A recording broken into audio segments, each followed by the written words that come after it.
What's going on, everybody? Woodward Bets back in the house on a Thursday. Beer and Scott with you once again, talking everything in the sports world, the DFS world, the betting world. Let me get to Scott here. How we doing, my man? Another beautiful day. As you see, the sun shining in as I sit outside Tiger Stadium, which no longer exists, but enjoying the sunlight. Nonetheless, how are you, my man? Oh, you're right. I mean, this is my favorite time of the year, in Michigan. I wish it would last a little longer, but definitely enjoying it. I'm in a great mood. I'm a big soccer fan. Our team USA won last night, 2-1. Kind of was disappointed. They started out, they were losing 1-0 in like the first minute.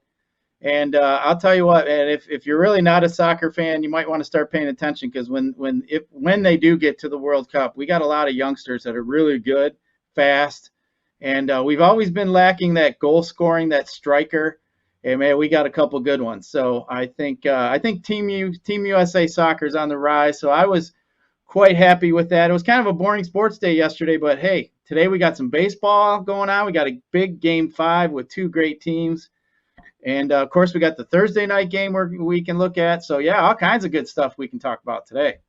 Yeah, absolutely. I've never been a big soccer guy. My kids have always played. I enjoy watching the kids play. I never played personally growing up, but I know there's a lot of people that love some soccer out there. And got it. Once in a while, we got to toot our own horn, Scott. We said we're not hockey guys, and I gave out a hockey pick yesterday, and it was seeing 6.5 on that total. It was 6 at a lot of shops, and 6 goals were scored in that game. So 1-0 on our hockey picks. We stayed under the 6.5 in that Chicago, Carolina or Colorado game. So I think I'm going to go out on top on hockey. 1-0 and undefeated career record with NHL best bets. So we'll put that on the resume. But all joking aside, like you said, we got baseball going on tonight.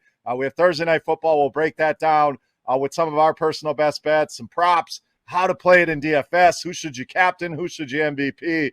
We'll cover all angles of that. So first thing, Twitter. Make sure you follow our Woodward Bets page on Twitter. Want to really get that thing pumping, and that's where you'll submit your sit-start questions for Friday. Every Friday, we're going to break down the stuff that's bothering you guys. So tough decisions you're going to have to make. Bye weeks are here. Things are going to get that much harder. Well, trades. Do you have any trades sitting there you're not sure about? Let us help you out there at Woodward Bets. Make sure you also follow the network at Woodward Sports. Scott is at G_Risen.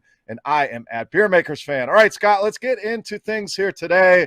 Again, let's kind of talk about more of our vision here with this show and everything going on with Woodward Sports. We're still fairly new here with the network, but really feel good about the way things are going right now. We brought in Detroit Beastie, who's been fantastic. He'll be with us this weekend for another show. And we want to, again, stress to you guys out there, the question I've gotten the most over all these years I've been doing this, and it's been a long time. It's been a wild ride. It's been a fun ride. But how do I get to do some fantasy content? How do I get my work out there? We want to be that outlet for people. We're going to continue to grow this thing. Eventually, we're going to have a website. We're going to have more shows, podcasts. We really want to turn this thing into something big, but we're going to need more people to do it, Scott. We can't do everything on our own. We have a great team surrounding us. Sawyer's been amazing. Beastie's been great. We want to continue to grow this team and bring in some good people that are knowledgeable, that know and love the stuff as much as we do. So if you want to talk a little bit about more of the vision, and just super excited about this, but really want to be that platform, that opportunity for people to come in and get their feet wet and have their voice heard out there. There's a lot of people doing some great work out there that maybe just don't have the platform to get it out where enough people see it or hear it. We want to be that place for them to come and do just that. Yeah, absolutely. You hit the nail on the head. I get the same question. How did you get to where you are? And, how'd you get on the Woodward Sports Network? And I just, explained to him, I've been grinding and playing DFS as a passion of mine in the fantasy sports, and really been, a big part of my life, and had a lot of fun with it. And hey, this media thing isn't something that we did, really in our past. This is something that we thought we would end up doing along the way. Opportunities came around, and we ended up doing some work for other smaller type, companies or entities to get ourselves out there, put ourselves in position.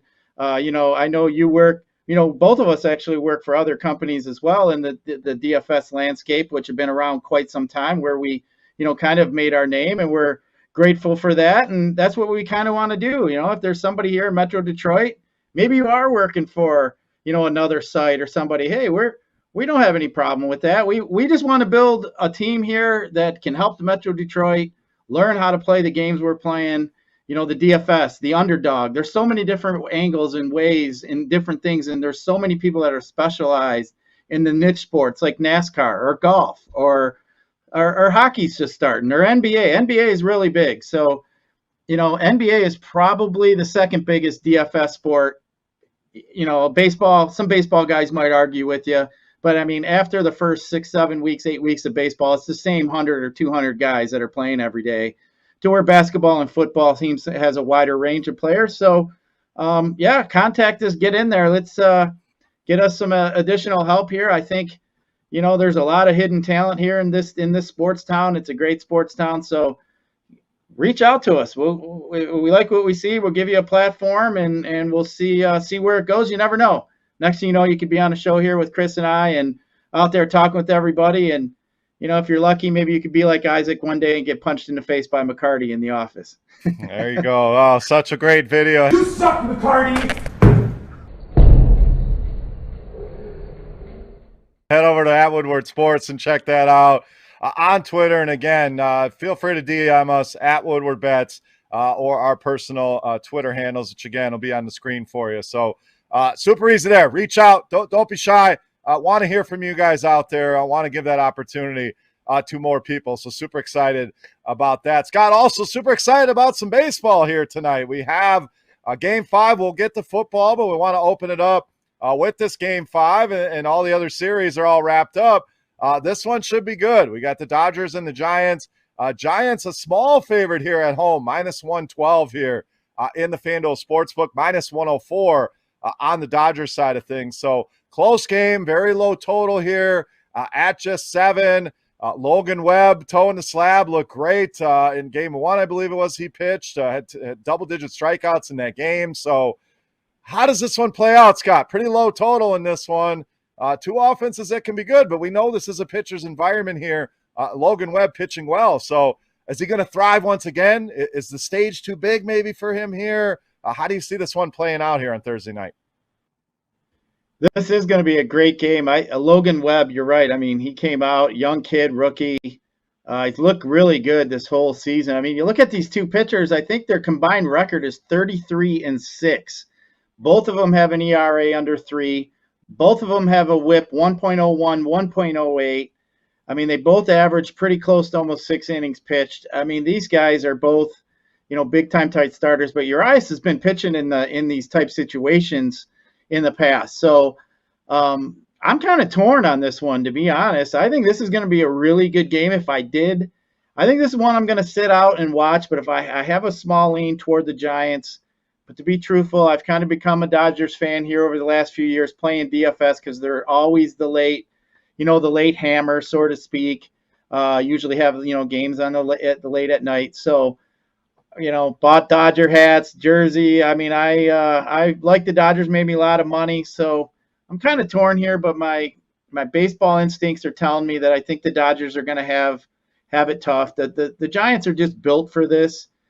The playoff type atmosphere. I think they just have a lot of pieces that are movable, to where the Dodgers to me are kind of like the thrown together all-star team with a bunch of personalities. But we'll see. I mean, both teams almost, what are they? Both 109 and like 57. They're both really good teams. I think this is going to be a tough game though for the Dodgers with Logan Webb, but very, very good to see. You mentioned that over under. I think it started at 6.5 and it's gone up to 7. So, me personally, I think I'd be interested in the under in the first 5 innings of this game is something that I think I'd be looking at. All right, I thought you were going to say under for the game, and we were going to go head-to-head again, because I really like the over in this game, and kind of seeing a discrepancy. I always like to look at the percentage of bets that are coming in and compare it to the percentage of money coming in. And someone out there may not understand, what are you even talking about there? But the percentage of bets is just obviously what percent of just the tickets written are on what team, or the money can really tell you a story that, if a lot of money's coming in on one side, it doesn't always mean it's sharp money, because there's some rich guys out there throwing money around, but it's just over the course of time and kind of studying all this stuff, there generally is an edge there and a little discrepancy in that. And we're seeing that here on this total. So 45% of the bets are coming in on the over, with 55% on the under, clearly 67% of the money right now. So you can get plus money on this, plus 105 on that over in the DraftKings sportsbook here. So it makes sense to shop around. Looking at FanDuel, it's minus 108. So we always talk about finding the best price, and you're saying that it's only a couple points one way or the other. That stuff adds up in the long run. So if I can get a plus 105 compared with paying minus 108, which means I got to put up 108 to win 100, I want to do that every time. Now I get 105 back on my $100 bet. So I'm going to lock that in. We're going to have some best bets for football here, but I'm going to lock in a baseball best bet here, and I'm going to go over the 7 here. Scott, sounds like your best bet here, under in the first 5. Yeah, I mean, the under in the first 5 is just with, I'm basing that off the starting pitchers. I think, that's easier for me to call. You know what, these bullpens, we could both win. The bullpens could give up a few runs here, later in the game. But I look at an over-under like 7, 3-3 is basically a push for me. So if both teams score 3 runs, it's a push. But, just to kind of go further upon your, with your shop around, your hockey bet last night, I think you mentioned it was 6 in some books, 6.5 in some others. If you didn't shop around and get that 6.5, you would have pushed, but you won because you ended up shopping around. And, that is definitely key. And as you mentioned, that's a $13 saving. That's 13% savings. Basically it's like a sale, you got a sale on that bargain, on that bet there. You got $13 savings, with the plus 105 to the minus 108. So yeah, that definitely matters over time. So definitely good to shop around. Great point. Who doesn't love a sale? I mean, my wife, that's always her rationale for why'd you buy it? Well, it was on sale. It was on sale. It was on sale. I hear that all the time. So now I get to utilize that. Well, why'd you bet this hockey? How'd you bet this hockey line last night? Because it was on sale. I was catching an extra point there. So, yeah. And once the website goes live, this is the kind of information that we want to provide you to really help you guys out, because it does, those little edges again, maybe day to day, it's minuscule, but over the long term, if you want to become a successful sports bettor, those are the little edges. It's not always going to pay off, but why not get the best price and the best line that you can get? And so many sports books out there. So just makes sense to take a look, and they're all a little bit different. They don't want the same lines as the guy next door. So shopping around can really be a big benefit. And we will continue to do that for you on the show as well with our best bets. We're going to find the best price for you on those, like we did on this over. Plus 105 at DraftKings. Doesn't make sense to pay juice when you can get those little edit extra benefits there. So Showdown, Scott. Let's talk Showdown here for baseball. Are you putting any lineups in? I'm kind of with you. I think I'm going to just Showdown the NFL here tonight and kind of sit back, watch this game, and cheer for the over 7 runs. But are you playing any DFS with this game here tonight? Yeah, I probably will not. I probably will just play some NFL Showdown. But I mean, if I was to play some Showdown, there's some things to kind of keep in mind. Well, for one, I looked into the Dodgers have had 109 plate appearances off Webb. They've only hit 1 home run collectively as a team. Buster Posey also has a pretty good history off Urias. He's 10 for 20 off Urias. I think that is quite interesting. So if there's anybody that maybe wants to put a prop bet out, maybe look at maybe a Buster Posey getting a hit. That might be a decent one to look at. But I don't expect a lot of runs. That's why I was kind of liking the first 5 here, especially both these teams do hit a lot of home runs. They generally don't manufacture runs like some of these small ball teams. They do rely on the homer. So, I just don't expect really that much of any kind of long ball here in the first few innings. So that's why I was thinking that way. But Posey, I think those numbers, that's quite a big enough sample size for me, a guy going for 10 for 20. Maybe I'm going to look for me a bet. And hey, if you like the Giants tonight, maybe throw in a Buster Posey as your captain if you want to look that way. But definitely got to look at the lineup. San Fran is one of the tougher teams to predict what kind of lineup they're going to throw out there. I mean, I follow baseball every day religiously. I could probably, with my eyes closed, write down a majority of everybody's starting lineup. But San Fran would be the toughest one for me to be able to recite. So going to want to check that out, and we'll see what happens. But they usually have some pretty pieces, cheap pieces in that lineup that you can throw in to get some of them studs in there. Yeah, I love the Posey call. You know, he kind of had a few down years and really has bounced back big time and really playing well. He tends to be a guy that produces in the postseason. So I like that call. A lot of people don't like using the catchers, guys like that, when you don't have to. So there's always a little bit of edge in that as well. So anything else here baseball-wise, Scott? Are we ready to turn the page to some NFL action here this week? I'm ready to turn the page to some NFL. All right, let's do it. So, actually, real quick, kind of breaking news here in baseball. Sounds like there may be an opener here for the Dodgers. How do you say this guy's name? Corey Knebel. It sounds like it was going to be Urias, but Corey Knebel going to get the start. Is that how you say this guy's name? Yeah, I think you're pretty close there. And you know what? I'm always bad at, and I'm sure you'll laugh at me as we go on. I'm bad at the pronunciation on some of these guys. Same names, here. I was hoping you were the expert. But yeah, I get teased sometimes, especially like in baseball, Brandon Lau and Nate Lowe. I get that one quite a bit. And then, the one I always laugh at is Robert. Is it Robert or Robert? They say Robert on all the telecasts, but, you get a few people that want to say there's nobody named Luis with the last name Robert. It's Robert. So, I mean, hey, it makes sense, but I'm just saying I always get teased for that kind of stuff. But that's interesting. I think that does kind of change. That makes that game a bullpen game, really, for the Dodgers. That does not really change my theory on the first five. The under, it may change that line. So, I think, it is kind of a good idea for Chris Russ to mention a lot of baseball bets are determined off the starting pitcher. So if the starting pitcher is scratched, a lot of those bets are voided. So you might want to check that. A lot of them will say, it depends on the starting pitcher. So that might be in play today with the late scratch here of Urias. So just a thought. Yeah, baseball a fickle monster sometimes. So I'm gonna stick with the over there. Like I said, if it's more of a bullpen game, I think that still plays well to your first five. Sometimes these teams, everything looks sharp in the beginning, and then as the game goes on, the bats start to take over. You get through the lineup a couple times, and you get more runs. So let's hope we can kind of middle that under in the first five and over for the game. All right, on to the NFL.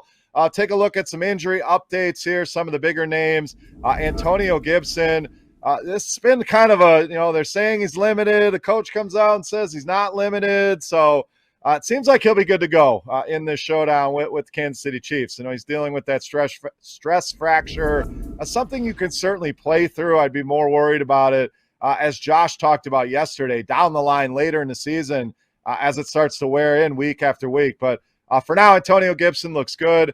No Tyreek Hill once again at Chiefs practice here on Thursday. So, Scott, this one a little concerning. I would expect him to be ready to go for this game, but if he doesn't practice tomorrow, that's usually a bad sign when a guy misses Friday. So it's kind of trending in a bad direction. Obviously, that would open things up, for guys like Mecole Hardman and Byron Pringle, Demarcus Robinson, hell, even Josh Gordon, who had one catch in that last game, and would make Travis Kelce almost a must-play in this showdown. But this Tyreek Hill thing, a little concerning, missing practice here once again on Thursday. Yeah, that's going to change the whole dynamic of that offense, especially the way we've been seeing teams play in Kansas City. They've taken that Tampa Bay route, just playing those two deep corners and just kind of letting them try to beat them underneath.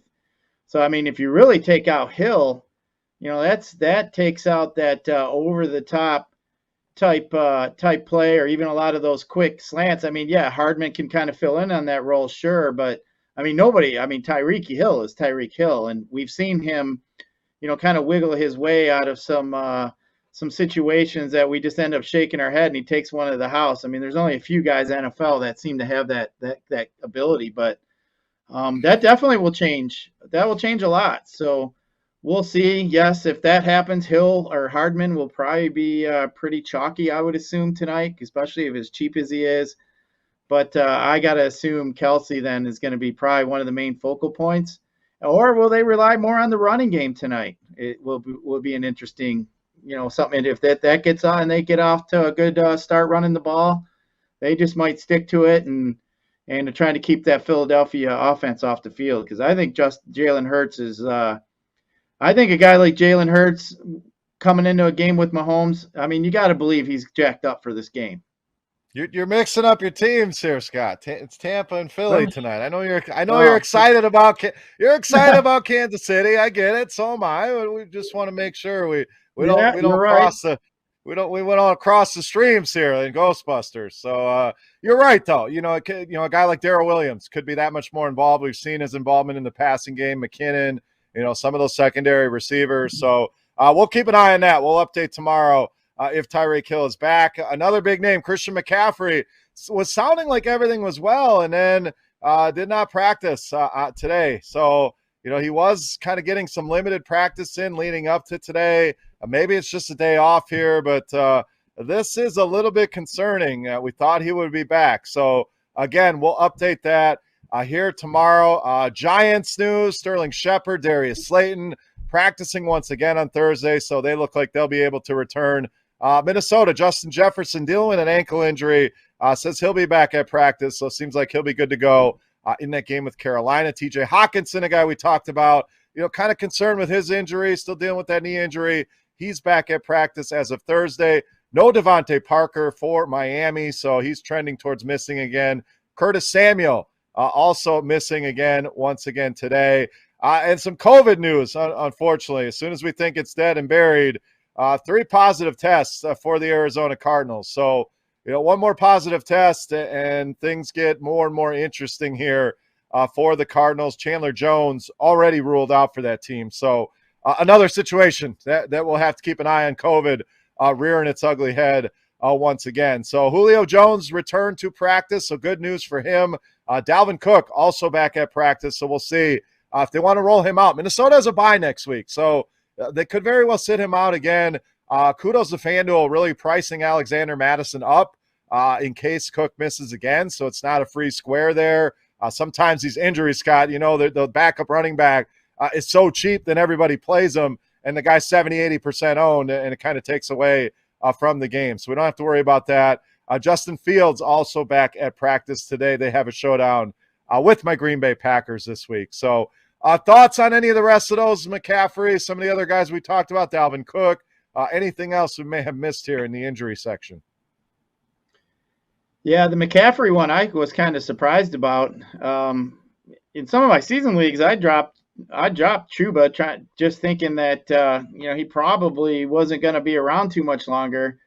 And I ended up picking up some of these guys that we had discussed earlier in the week here that are going to get some starting positions here moving forward, at least for 3 or 4 weeks with some injuries. But I was kind of surprised to see CMC. I mean, man, it's so frustrating if you're a CMC owner. I know I had quite a bit of them last year, and he's going to play, and then he doesn't play, and then he's going to suit up, and then he suits up, and you see him in the pregame, and then he gets a snap, a little bit of work, and then that's it. And then the next week he's not back. I mean, put him on IR already so we can go out and get us another guy or, something along those lines. I know that's pretty frustrating for me with CMC. So, that's the one thing that stood out for me, just kind of glancing over all the injuries today. When I saw that with CMC, I just thought, man, that guy's frustrating. Yeah, that's why you can never have enough running backs. I mean, we've talked about it and just, putting guys on your bench because the injuries are going to happen. So, hell, it may even guys you never even heard of rather than a backup tight end or a backup quarterback or some people carrying multiple defenses. To me, if I got a good quarterback, I don't need to roster a bunch. I can go out and pick up a guy to stream if something happens. But these running backs, you can really hit the gold mine. Think if you had an Alex Collins sitting on your bench or you drafted an Alexander Madison, a Chuba Hubbard. So Sometimes it's a week or two you're going to get out of these guys, say Devontae Booker or Darrell Williams, but they're so valuable. When something happens, these are the kind of guys that you want to stock your bench with. So always a big proponent of constantly cycling through your teams, looking at what running backs are available, and you'd be surprised. Even a guy like Jarrett Patterson with Washington. Most people have never even heard of the guy, but if this shin issue gets worse with Antonio Gibson, somebody's got to carry the mail there. So just thinking ahead, looking at guys like that, Khalil Herbert, another great example for Chicago. You could have been ahead of the curve on him instead of him being a hot waiver wire ad. So running backs, very, very important in the landscape of the games going on right now. So the other news, Lamar Jackson did not practice today, the open portion to the media. So this one I don't think is anything to really worry about. Haven't heard anything else about a Lamar Jackson injury, but I wanted to bring it up, and we'll update that tomorrow. So, Scott, let's look at Thursday night, and not Kansas City, but Tampa Bay, another potent offense here, and Philadelphia. So looks like an entertaining game, and the NFL's done a pretty good job with Thursday nights. It used to be it was always Jacksonville against Houston, and games you had no interest in watching. We've had some pretty good Thursday night games here. So Tampa Bay, pretty big favorites in this one, -6.5. We got a 52-point total here. So how do you see this game playing out? Any strong leans? One trend here, both teams 2-3 against the spread this season. The over is 4-1 in Tampa Bay's first 5 games. Philly 2-3. Over 7-1 in Tampa's last 8 games on grass. An interesting stat there. Over is 4-0 in Tampa's last 4 games following a straight up win. Eagles 1-7 against the spread in their last 8 following against the spread win. Under 5-1 in the Eagles' last 6 games following against the spread win. And the Eagles 4-0 against the spread in their last 4 home games. So those are some of the big trends here tonight. Scott, which ones are you buying into? Overall thoughts on this game, and we'll talk fantasy here in a minute. Let's just look at the game as is. So Tampa, Philly, how do you see this one playing out? Yeah, I think, now that I have the right 2 teams, I got excited there with the Chiefs. But, I mean, Tom Brady, you know what? I'll be honest. You saw my shirt yesterday with Tom Brady. There's just certain things I do not like to do. If I'm not betting for Tom Brady, I sure in the hell am not betting against him. Bookies hate Brady. So Tom Brady's been winning against the spread his whole career. Usually in these games like this, these island games, these are the games I think Brady and these guys, they really just they shine. So I think this game here is going to be pretty high scoring. I do like the over in this game. I think Brady, they're just going to throw the ball quite a bit. I think both teams are going to throw quite a bit. I mean, we already know that Tampa is very tough to run on. So I think put a situation where Philadelphia is going to have to throw the ball quite a bit. Hurts, as we've seen, he had quite a few quarterback 1 finishes throughout since he's been a starter in the NFL. I like Devontae Stay. I think he's a guy that we can look at. But I really like this game to be pretty high scoring. I mean, just looking at the over-under, I wouldn't doubt if this game gets in the mid-50s for points. So I'm going to go the over here. I think that's where I'm gonna lie tonight.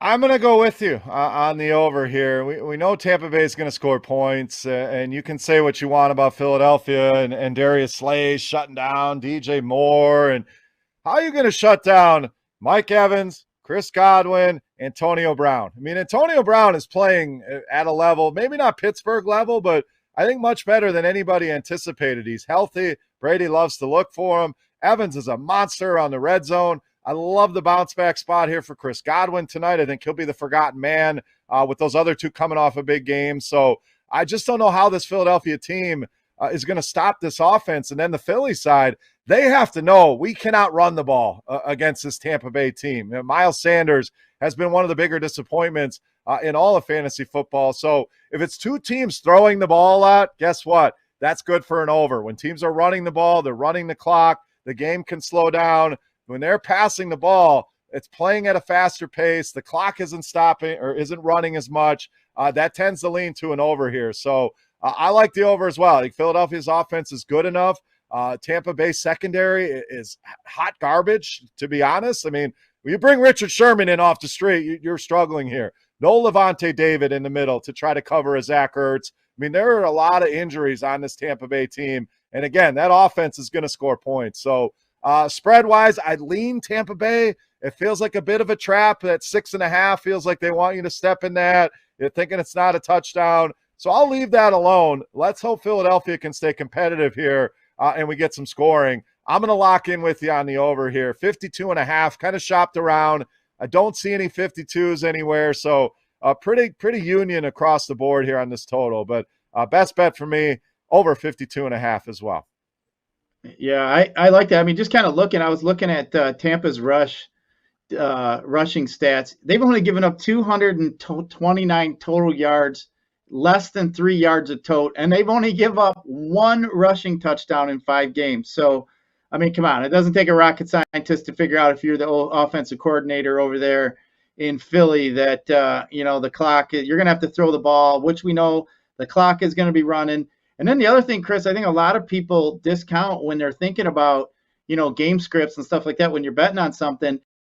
Hey, when the backs are dropping back, there's much more scenarios that can happen where you get sackles, you get shorter fields, you get interceptions, you get pick sixes. When they're constantly running the ball, if the running back fumbles the ball, it's usually a big pile up, and nobody's running, nothing happens. So I think when you get games like that the quarterbacks are going to be dropping back, there's so many different scenarios that happen to help you get over to the number you need to get to where I get 2 teams that can really run the ball. It just closes those windows for a lot of those opportunities. So in a game like this tonight, I think both quarterbacks are going to drop back quite a bit. I mean, hell, how many times did Tom Brady drop back against Miami and they were kicking their ass off? So in a game like this tonight, I think you're going to see both quarterbacks drop back quite a bit.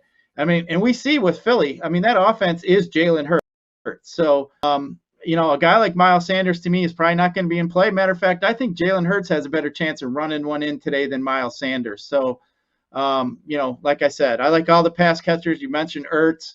He's been actually out targeting Goddard a little bit, even though Goddard does play a little bit more snaps, a little bit more routes. So Ertz is definitely interesting. But, yeah, I think this ball is going to be in the air. The clock's going to be stopped a lot of times during, in between plays. So over 52 is definitely looking good. Yeah, a couple other notes. There is a little bit of a discrepancy. 55% of the bets on the over, 67% of the money. So not a massive gap there, but still a pretty sizable gap. And these 2 teams combined are averaging over 56 points per game. So, there's something to be said. We know Tampa Bay is going to score points. It's going to be, can Philadelphia do enough? And with this defense in shambles and Jalen Hurts playing at a pretty high level, especially for fantasy. I mean, you can't argue the fantasy production, but I think he's playing at a much better level, especially in the passing game than most people gave him credit for. We knew he could run, but he's been putting up numbers as well. Devonta Smith has been impressive. So it sounds like we're both on the over here. As far as any props, we love to dig into the prop market here, Scott. Anything there that's standing out for you? Any touchdown scores? We love the touchdown scores, the first touchdown scores. Anything jumping out in that department for you? Yeah, kind of like I mentioned earlier, I think Jalen Hurts is going to score a touchdown. So I like Jalen Hurts to score a touchdown tonight. And then, like I said, I like a lot of the passing props tonight. I'm going to look into those a little bit more tonight, especially with Brady. I like your Godwin call. It seems like he's been kind of mixing it up a little bit. So we saw Evans they both had really good games, and so did Brown. So Godwin was the forgotten guy last week. So I'm going to look into that. But I'll tell you, Devonta Smith has been getting a pretty good size target share over there from Jalen Hurts, the rookie. So I actually I didn't see if he dropped one last week, but I mean, the man hasn't even dropped any of his opportunities. He's caught everything coming his way. If you can get him, I've seen in some spots it's anywhere between 70 and almost just under 80. I kind of like that too. So I'm looking at some of these passing props on both sides, and then like I said, I think Jalen Hurts today is gonna get one today for sure. There you go. As far as first touchdown, I mean, the Evans, the Antonio Browns, you're getting solid odds on those guys, no doubt. Plus 750 on Mike Evans. So again, that's 7.5 to 1. on your bet. Antonio Brown's plus 800, Godwin plus 850. Those ones are easy. I want to dig a little bit deeper here. So I'm going to make two first touchdown bets. I like to go a little bit longer odds, which are a little bit more long shots. The first one I'm going to give you, Scott, Cameron Brate plus 1,800. So 18-1, basically. You want to bet $10 on it, you're going to win $180. So that's the first touchdown score. I'm also going to dig even further here, and I'm going to give you a 39-1. Scott, how's that sound? Woo, I like it.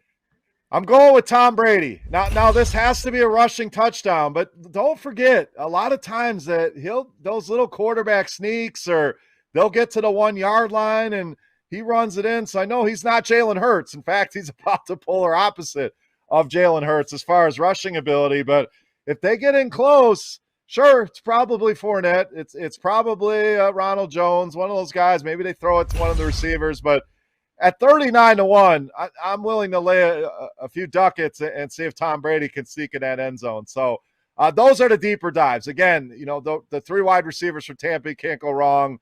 Philadelphia, you could always grab somebody on that side, but I'm gonna lock in Cameron Brate 18-1 and Tom Brady 39-1. Let's go TB12.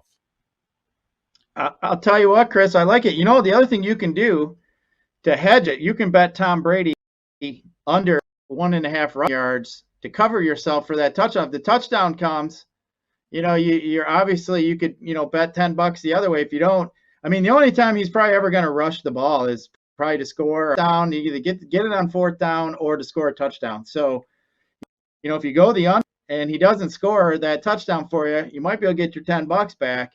It'd only be maybe 37-1 or 38-1, and at that point, who cares, right? So I kind of like that, just to kind of hedge yourself a little bit. With Tom Brady being such an underdog to score that first touchdown, I don't mind doing that at all, because it's almost like a free bet if he wins, if he scores for you. Another one I really like, I'm going to go under Miles Sanders, 34.5 rushing yards. We talked about how dominant Tampa Bay is against the run. We've seen Kenneth Gainwell get more and more involved here. And if Tampa does get out to a lead, Philly's not going to be running the ball. So I just don't see them even attempting to run that much. And Sanders has not been great anyway. So a lot of factors why I like this bet. But mark me down for another best bet here. So we'll summarize it all at the end. But I like Miles Sanders under 34.5 rushing yards. How about Jalen Reagor? He's only has receiving yards of 38.5, where you look at a guy like Ertz is 47. I don't see why a guy like Reagor should be that low. So I'm sitting here thinking, is it or that Ertz is jacked up a little bit, or is it that Reagor is not getting the respect he deserves because of most of that action is probably going to Devontae Smith? So I think Reagor at 38 yards is kind of low, just kind of looking at that. So like I said, I was going to go through some of these receiving props, just kind of looking at that on the FanDuel book, over 38.5 yards at -110. I think that's kind of interesting. He could get that in one or two plays, as we know. And I think as much as the ball is going to be thrown around tonight, I kind of like that there. And then Gainwell, I think Gainwell is interesting too in this game. He's going to get a lot of dump offs. They're going to be behind. I think the game script is positive for him. He only has 23 receiving yards, 23.5 at a -110. He only needs one screen pass to break and get through and get you that. So I kind of like me some Kenneth Gainwell tonight too, in his receiving prop as well. Yeah, I'm glad you brought him up. I really like using him in DFS tonight as well, especially on DraftKings where you're getting that PPR. It's almost been a split with Miles Sanders, and this guy continues to carve more and more of a role. As far as Ertz, we know Dallas Goedert's out tonight, so that's what's kind of fueling his receiving numbers. Those guys are kind of cannibalizing each other. With no Goddard, Ertz in a good position as well. So I like him as well in fantasy. I don't hate the Reagor call. He's very boom bust, but like I said, one or two plays, you get a 30-yard completion or something, and you're there. So again, we'll summarize all of our best bets at the end of the show, make things easy for you guys to get your bets in here tonight. But plenty of action here tonight. So let's transition to DFS, Scott. Again, before we do that, I want to thank the sponsor of the show, Underdog Fantasy. Make sure you guys head over to Underdog, and try all their offerings. And if you missed yesterday's show, we had Josh Norris from Underdog Fantasy come on and talk some football with us, talk more about the Underdog product, all the different games that you can play there. It's not just the best ball drafts. Those are a lot of fun. There's different matchup games and prop games and a chance to really multiply your buy-ins. As little as $1. Use our promo code WSN. That's going to get you $10 on a $10 deposit. So we keep bringing up Scott's buddy. Eventually, I'm going to use his real name here if he doesn't mind. But turn that $10 into over $100 the other night on Underdog Fantasy. So again, help support the show. Help support the sponsor of the show. Promo code WSN, as in Woodward Sports Network, over on Underdog Fantasy. Another great place to play your fantasy, especially for a game like tonight that we have for Thursday Night Football. So, Scott, we also have DraftKings with their showdown, FanDuel with their showdown. So the main question is, who do I captain? Who do I throw out in the main spot here tonight? We know FanDuel, you don't get penalized salary-wise. DraftKings, you have to pay that time and a half for your best play up there. So who is in your captain spot here tonight? Well, on DK, like you said, I think it's a little different on DK the way they have it set up. FanDuel, I usually try to get the highest, who I think is going to be the highest scoring player, and I try to get different elsewhere. But I think on DK tonight, I'm going to have a little bit of interest in Devontae Smith, possibly a captain, and maybe even a Kenneth Gainwell. I do like that. I just think that they're going to be behind. I like Gainwell to be honest at this point. I think if that could open up to where I could add Tom Brady, maybe one or two of the Bucks pass catchers. Hopefully choose the right one, and then I could probably add a Jalen Hurts, and then maybe a Gainwell, and then maybe even throw in and an Ertz, or throw in a Rieger or somebody along those lines. So I think with the cheaper captain, like with the Gainwell, hopefully he busts one, and that's what I'm looking for. Basically, I'm going to try to be a little bit different. I like to be different on DK, and generally like to play some of these mid-level guys. That helps me open up some of my salary and get some of the bigger names. So I think that's the path I'm going to take on DraftKings tonight. Yeah, and a lot of times going a cheaper captain, a lot of good reasons. You mentioned kind of being different, and most people want to cram in, the Brady, the Jalen Hurts, which is not the wrong way. But when you go a cheap captain, it makes your lineup a little bit different, a little bit unique. It also opens up more salary now for you to get those other guys in as utilities. So if Gainwell has a big game, and certainly can on DraftKings, again, more viable over there with the PPR, it makes a lot of sense. Then you can get in Brady and Hurts and Evans and some of these bigger names that you mentioned. So I'm going to go – I like the Tampa Bay receivers in my captain, and I'm going to mix and match through all of them. I think Chris Godwin will be the forgotten man out of this group, but utilizing one of those guys, we know they're going to put up points. We know they're going to have success through the air. I could see Darius Slay spending more time with Mike Evans. It's kind of the lean here. Not that I'm overly worried about Darius Slay, but it seems like when one Tampa Bay receiver has a bad game, Tom goes out of his way to get that guy the ball. So we've seen it. Evans has a down game. He comes back with a monster game. Antonio Brown, down game. He has a monster game. Godwin was kind of the guy left out in the cold last week. I think it's his turn this week. Plus, we know he's a PPR machine. If he can find the end zone a couple times, I think he's going to be in a great spot. So Chris Godwin, for me, is the captain option. I'm going to use some Antonio Brown there as well, but mainly Tampa Bay captain wide receivers for me here tonight. Yeah, I can't disagree with you there. Like I said, I think all sides of the passing game is in play today. I'm going to try to get as many pieces of that as possible. But like I said, I think Miles Sanders is going to be one of the main guys I fade tonight. I'm definitely not going to be interested in him at all. I mean, it just seems like even when they're behind and they're in a third down situation or they got to dump it off, Gainwell's been that guy. So that's kind of why I do like Gainwell in this spot. But I think this game is going to be entertaining. It's going to go back and forth. I mean, Tampa's been really tough, as we've seen. Brady doesn't hold back. They're going to just keep playing their game. They're going to keep throwing the ball. But I think Philly will put up a little bit of a fight here. So going to be interesting. Short week. We'll see what happens. But like you said, glad to have a good Thursday night game. Last year we had quite quite the shit show of teams that seemed like it was pretty boring, and the only way I would have watched that game is on Thursday. So kind of glad to have some talent out there tonight. Yep, no doubt. Quick thoughts over on FanDuel. Again, it's not as much trying to find a cheap guy because you don't have to worry about the salary. You still get the bonus in points. So you're basically trying to find the highest raw scorer here. So always look for the ceiling. To me, it's the two quarterbacks in this game provide the highest ceiling. So mostly Jalen Hurts for me, just with his rushing upside. Brady can certainly get there with the 4 or 5 touchdowns, but I like the captain of Jalen Hurts. I know that's going to be popular.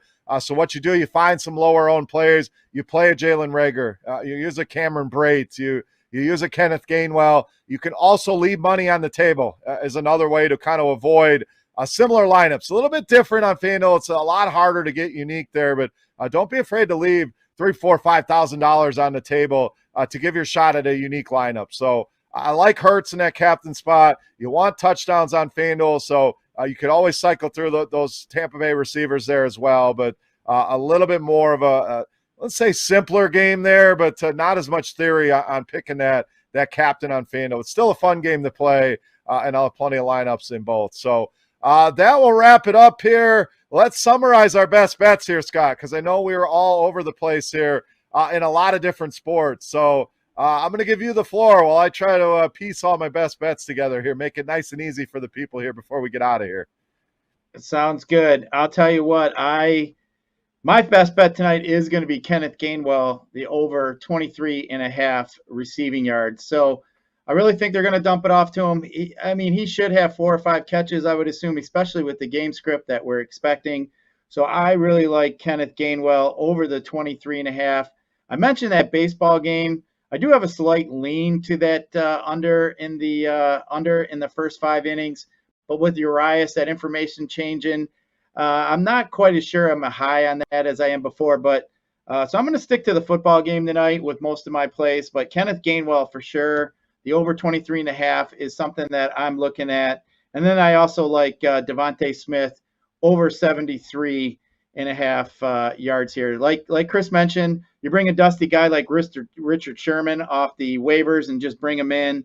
So I really think this rookie is going to light them up over the top today. So I like both those guys in this game for player props. And then I also like Jalen Hurts to score an anytime touchdown today as well, 150. All right, I'm going to go. So best bet for me, over 7 in that baseball game tonight. I really like that one. Over in the football game tonight, over 52.5. So those will be my best 2 bets for the night. So those are official best bets. A step down, I do like Miles Sanders, under 34.5 rushing yards. I'm not going to lock that in as a best bet. I wouldn't go crazy on that one, but I really like it. And these first touchdown scores, it's tough to make that a best bet. These are more of a fun, throw a few dollars, throw 10, 20 bucks on something and try to hit. But I will be laying tonight Cameron Brate, 18-1 for first touchdown.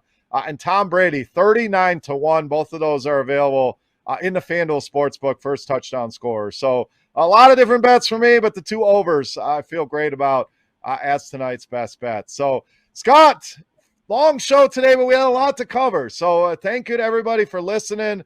We appreciate all the support, all the follows so far on the Twitter page at Woodward Bets. Thank you to the fine folks over at Underdog Fantasy for believing in us, believing in the network, and sponsoring the show. It means a lot to us. So, again, get over there, promo code WSN. Great mobile app. You can play on your desktop or in the browser as well. Tons of different ways to play at Underdog Fantasy. Scott, final thoughts for the people here on Thursday evening.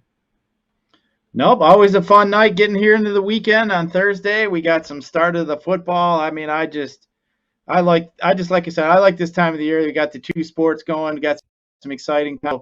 Hopefully, Tiny falls in the end zone first tonight. I'm gonna shoot that. I can't let you have all the fun tonight. I mean, you shoot out that Twitter and I'm not on it. I'm gonna be a little upset at myself. So. I'm going to have I might have to go Tom Brady, my shirt I had on yesterday, and get it on for tonight. But, so let's hope he falls in the end zone. I'm going to jump on that one with you.